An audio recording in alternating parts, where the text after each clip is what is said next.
We're now with Jamie McLennan and Marty Biron. And guys, Connor Hellebuyck, he gets a breather tonight. Of course, he could use the rest. He is on pace for 64 starts, and it would be the 7th time in his career he has started more than 60 games. Noodles, your career high in a season was 38 games played. Yes. Might have been a little bit exhausting then.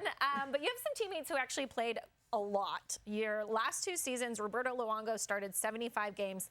Then you went to Calgary where Mika Kiprusoff started 74 games. And it really feels like the game has changed since you played. Goalies today might need a little more rest. Would you say Hellebuyck is playing too much right now? I think there is a sweet spot for Connor Hellebuyck. Now, this is a goaltender that likes to play every night. And keep in mind, my career high was 38. That was too much for me back then as well. The team didn't want me to play that much. There just was some injuries.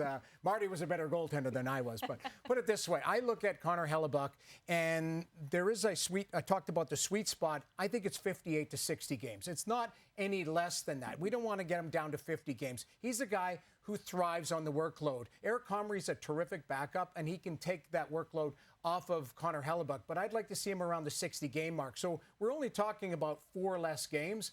But it's just spacing it out, giving him the type of rest that he needs to be fresh, but in a groove heading into the playoffs. That's the way I would manage Connor Hellebuyck. Let's not forget, this guy's won 3 Vezinas. He knows how to get ready to play every night. But I think having those 4 games off would really make a difference. And Marty, let's take a look at your career numbers now.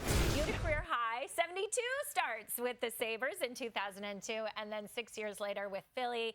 Between the regular season and playoffs, you played in 79 games. So playing that much, did you get worn down by the end of the year? And do you agree with Noodles that goalies do need more rest in the modern NHL?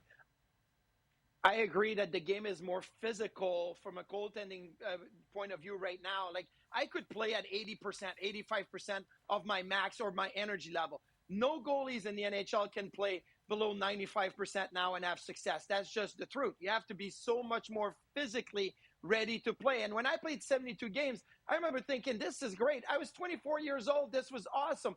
But I remember everybody around me, my agent, my goalie coaches, everybody said, that's too much. You're going to wear down. And I'm like, I want to play every night. Even in Philadelphia, like, I love that every other day in the playoffs, you get into a rhythm. But in the playoffs, you do that for 2 months at most. In the regular season, you have to do it for 6-7 months. That's a lot. Now, when it comes to Connor Hellebuyck, I agree with Noodles. I don't think you want to say 50 games is best. I think it's somewhere below 60. But I like what the Winnipeg Jets have done now. Is early in the season, he would play 4 in a row. Comrie would get 1. 4 in a row, Comrie would get 1. Now it's dropped to 3 in a row, Comrie gets 1. 2 in a row, Comrie gets 1. I think we're going to see the pace slow down a little bit for Connor Hellebuyck now that they're into the season, that Eric Comrie has shown that, once again this year, he can be a very capable backup. But by the time we get to the Olympics, I think we're going to say, oh, Connor Hellebuyck is on pace for 57 and not 64. I think it's going to start to slow down, and that would be the right thing to do if you're the Jets. Manage his games and give a little bit more to Eric Comrie now that we are into November and December coming up. Well, I think you guys are onto something because the mid to high 50s games played could really be the answer. Sergei Bobrovsky won the last 2 Stanley Cups with the Panthers, and in those 2 seasons, he played 54 and 58 games.